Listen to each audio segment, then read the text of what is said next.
Hello there, everybody. This is Alex from Hardcore Guides, bringing my guide for Devil May Cry 4 on Dante Must Die difficulty. Today we're doing Mission 10 entitled Wrapped in Glory. This is going to be the very mission where we finally get to test your true prowess against Dante, and that's probably, honestly, probably the scariest part of the entire chapter, along with trying to even get there to begin with. I would argue that this is probably one of the harder missions in, I want to say early game, but it's not really early game at this point, is it? I mean, we're kind of like halfway-ish through, but it's going to be a difficult one, no doubt, so you'll have to use everything that you know how to do at this point to do, well, everything. Yeah, I know, commentary not very good, I get it. That first room, there's some, devil orbs, if you want to grab those to get your DT up, and then once you come in here, you're going to have to deal with these guys. If you do happen to blow them up on the outside of the cage, they will just transform back into their cloak. And that's not something that we really want to have happen, but there's not much I can really do about it. And since we're fighting two of the cloaked one, like the regular Reapers, and then looks like one big giant hunter, I just try my best to focus. And this is just pure luck at this point, pretty much. I'm trying my best to only focus on the smaller enemies than, the hunter himself.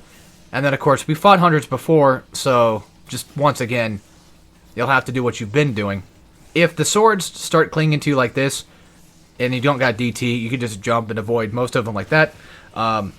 Also, I'm pretty sure, like, if you go into DT and you do slash attacks, it should, I think, knock the swords away with just slashes, I believe. But it's still a really risky move to take, and not something that I would recommend, but it's been a bit since I fought these guys, or even done this chapter, to begin with. Yeah, I've been really lazy about getting these videos done, as I'm sure you guys can no doubt tell. But yeah, I've been taking my sweet time, essentially, doing this. I don't know, I just haven't been in the mood. Haven't really been feeling like wanting to record anything. Even just the bare minimum of doing commentary and stuff just doesn't really sound all that wonderful. And I was kind of worried about the Dante chapter too, because I did everything I could to, well, at the time, do what I could to record the fight, but commentary wise there's not much I can say about it, but you'll see when I get there. For this part, you can fight these guys if you want. You do have the Chronos statue thingy to slow down time to make the fight a little bit easier, but if you don't want to, you can skip it like I did. Pretty easy stuff. And then of course from here we're just going to go ahead and leave the area. I'm trying not to slash so I don't use up my Red Queen's Exceed. Being a little bit of a dork with that, but oh, that's fine. And this part, pretty easy platform section. I say easy, I mean I get hit sometimes of course, but for the most part there's nothing else to do. It's just a puzzle room. The fight that's coming after this one is going to be hectic, and I hate it. I hate the fight after this. It's so irritating. And I did try to use the time stop to fight these guys with it, but you can't. Once you come into this room, you're pretty much locked in. I'm charging up the gun so I can just start blasting at these guys.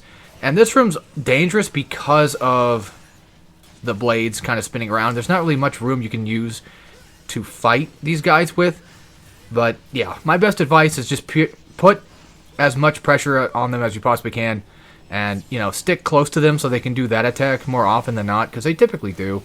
And if they go for the spinning attack, just try to stay in the air as long as you can to avoid it. And unfortunately, this part, it's kind of hard to deal with these guys because, again, with the blades in the air, it's going to make it hard for me to jump just to even use attacks that can avoid them. And then the hunter spawns in, and just deal with him as you've been doing, pretty much. Yes, as you can see right there, the DT did slash away the swords, but it's still one of those things that I wouldn't entirely, I guess, fully recommend, unless you're really good at doing it. Well, if you're really good at doing it, then why are you wanting my advice for it? But point is that I have no idea what that jump was for. I don't know what I was planning on doing with that, but okay. Yeah, the DT should knock away the swords, but sometimes, especially when he goes into DT himself, it makes it a lot harder to deal with that. And my only thing that I ever do with them is I just do charge shots into Exceed attacks constantly, so I can just at least get a constant build of damage going, especially to knock them in the cloak. You don't even really have to knock them out of the cloak to kill them. which is nice, but, you know, yeah, obviously it helps more, but still, don't forget that you can get away with doing that. And then for this part, I think you can skip these guys, which is what I ended up doing. I'm not going for, you know, triple S ranks or anything like that. I'm just primarily sticking with just trying to beat the game and not caring too much. And getting a panic attack because there's a guy behind me trying to attack me. That was very scary. So there's that. And this is, I think, the Dante fight. So I'll talk about the Dante fight when we're actually inside of there. No, it's not the Dante fight yet, is it? No, never. Okay. I'm so sorry, but we're getting close. We're getting close. I'll leave the Dante advice for the Dante fight, so that way if people do skip ahead and need some advice for that fight, I can give you some. And I do actually have somebody that I watched who pretty much does close to the same thing that I do, but I think I took some tips from him or saw what he did, and I used some of his moves in my video, so I will, of course, give credit where credit's due. And, you know, link in the description, most likely, if I can find it again. But I'll do what I can to find it and get you guys that video. So, but like I said, we'll talk about that when we get there.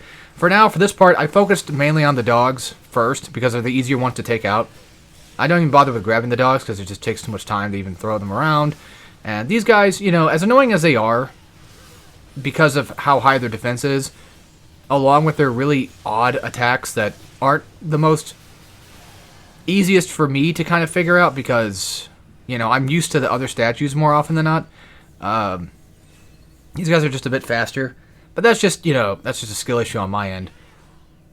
Takes me a bit longer to kind of figure things out. I think this is going to be our regen area. There should be, I think, one of every orb. Yes. Okay, cool. And if you do die, you get DT back, or you can keep whatever DT you had. Oh yeah, for this, I left this in. Don't worry about this. This is nothing. I was just freaking out because he went into Royal Guard. I just wanted to show this off because I thought it was funny. I had a death out. That was funny. I was like, you know what? Screw it. I'm just going to reset. So anyway, here we go. Let's start off with the Dante fight, and let's begin. So pretty much what I do, and again, video link in the description for somebody that actually did pretty much the same thing that I do. What I tend to do is I will use Devilbringer into, you know, to slash him in the air because Devilbringer, without using Buster. I don't really use Buster that often. It's mainly just Devilbringer, so that way I can just grab him and just jump, and then do Devilbringer. So that way you have a lot more ample time to grab him with, and it's a lot easier to kind of grab him with, because especially if he dodges your attack, you can just kind of reset over again in air. It's really nice, and you get the iframes for jumping, so that helps out a ton. By the way, he does have a second phase. Once you get him down to like half health, he will start using his other styles, mainly Royal Guard, and that's something to kind of be careful of, but I'll explain that in just a second. But yeah, for right now, it's basically just, I'm just dodging, side dodging, and just using jumps, and just going for Devilbringer as much as I possibly can to do anything I can with it. And going for slashes, preferably, so that way I can actually get just any damage on him whatsoever, because Buster doesn't work all the time. But when Devilbringer slash combo, you know, that tends to work pretty well. And then just try to keep up pressure on him as best as you can. And then this is when he goes into phase 2. When he gets into Royal Guard, you want to use Devilbringer and Buster, because he doesn't typically ever dodge out of your Buster. He can't Royal Guard it, as far as I'm aware. So he never did to me. And now he's going to start doing different, you know, like I said, different styles, different attacks. So this is something you're going to have to just kind of learn to get used to. But him going into Royal Guard is actually really helpful because, again, you can just straight up grab him out of it. And then just keep up the same attacks that you've been doing. Just jump, Devilbringer, into slash. And Dante should be relatively a lot easier to take down than he was before.